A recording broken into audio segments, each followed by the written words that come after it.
सरकारमध्ये राहून टीका करण्याच्या शिवसेनेच्या भूमिकेवर भाजपचे राष्ट्रीय अध्यक्ष अमित शाह यांनी नाराजी व्यक्त केली आहे। उद्धव ठाकरेंच्या भेटीत ही नाराजी व्यक्त केली आहे। मातोश्रीवर आज उद्धव ठाकरे आणि अमित शाह यांची बैठक झाली। शिवसेनेनं स्वतःची भूमिका बदलावी अन्यथा आम्हाला आमचा मार्ग मोकळा आहे असं स्पष्ट अमित शाह यांनी उद्धव ठाकरेंना सांगितलेलं आहे। अमित शहानी अगदी परखडपणे आणि स्पष्टपणे सांगितलेलं आहे की तुम्ही तुमची भूमिका बदला, कारण गेल्या काही अनेक मुद्द्यांवर सातत्यानं शिवसेना सत्तेत सहभागी असून देखील राज्य सरकारवर जोरदार टीका करते आणि हेच अमित शहांना रुचलेलं दिसत नाहीये। गिरीश, गेल्या आठवड्याभरापासून या संदर्भातले विविध वृत्त समोर येत आहेत। ते म्हणजे मध्यावधी निवडणूक राज्यात होणार की नाही।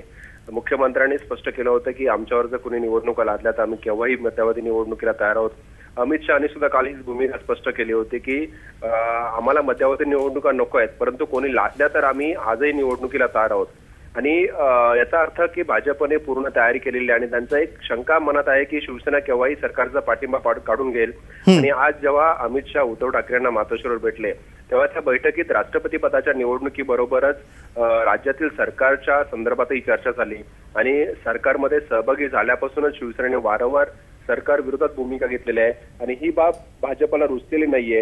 आणि अमित शहानी आज तीच भूमिका उद्धव ठाकरेंसमोर स्पष्ट मांडली। एकीकडे सरकारमध्ये राहायचं आणि विरोधाची भूमिका घ्यायची, या शिवसेनेच्या भूमिकेवर अमित शहानी उद्धव ठाकरेंकडे स्पष्ट शब्दात नाराजी व्यक्त केली आहे। त्याचबरोबर शिवसेनेने आपली जर ही भूमिका बदलली नाही तर आपल्याला भाजपला मार्ग मोकळा अशा पद्धतीची भूमिका अमित शहानी मांडल्याचं सूत्रांकडून समजतं। याचा अर्थ स्पष्ट आहे की भाजपकडनं शिवसेनेला हा शेवटचा इशारा देण्यात आलाय की काय, कारण यापूर्वी वारंवार भाजपने शिवसेनेला या संदर्भात राज्यातील नेते शिवसेनेच्या नेत्यांशी बोलले होते आणि सरकारमध्ये राहून टीका करू नये अशा पद्धतीची वक्तव्य भाजपच्या नेत्यांनी केली होती। परंतु त्या वक्तव्यांकडे शिवसेनेने आणि उद्धव ठाकरेंनी सुद्धा दुर्लक्ष केलं होतं, शिवसेनेच्या नेत्यांनी दुर्लक्ष केलं होतं आणि वारंवार भाजपवर टीका करणं, स्वतः सरकारमध्ये राहून सरकारवर टीका करणं, त्याचबरोबर पंतप्रधानांवर टीका करणं, भाजपचे राष्ट्रीय अध्यक्ष यांच्यावरही उद्धव ठाकरेंनी आणि शिवसेनेच्या नेत्यांनी टीका केली होती। आणि हीच बाब आजच्या बैठकीत वगैरे चर्चेला आलीच। कदाचित अमित शाह यांची मातोश्री भेट राष्ट्रपती पदाच्या निवडणुकीबरोबर या मुद्द्यावर चर्चा करण्यासाठी होती की काय असं याच्यातून स्पष्ट होत आहे, कारण भाजपला शिवसेनेला एक स्पष्ट इशारा द्यायचा होता की आता यापुढे जर शिवसेनेने भूमिका बदलली नाही तर भाजपला आपला मार्ग मोकळा आहे। शिवसेनेने या संदर्भातली भूमिका मांडलेली नाही, कारण आपण आतापर्यंत बघितलं तर जेव्हा मातोश्रीवर बैठका झालेल्या आहेत तेव्हा त्या बैठकीनंतर शिवसेनेच्या नेत्यांनी शिवसेनेची भूमिका समोर आणलेली आहे। परंतु आजची मातोश्रीची भेट झाल्यानंतर अमित शहा आणि उद्धव ठाकरे कुठल्याही पक्षाने या संदर्भात अधिकृत भूमिका मांडलेली नाहीये। शिवसेना जो वारंवार भूमिका मांडत असतो त्यांनी सुद्धा अमित शहाची भेट कशासाठी झाली, त्या भेटीत काय झालं या संदर्भात कुठलीही भूमिका मांडलेली नाहीये।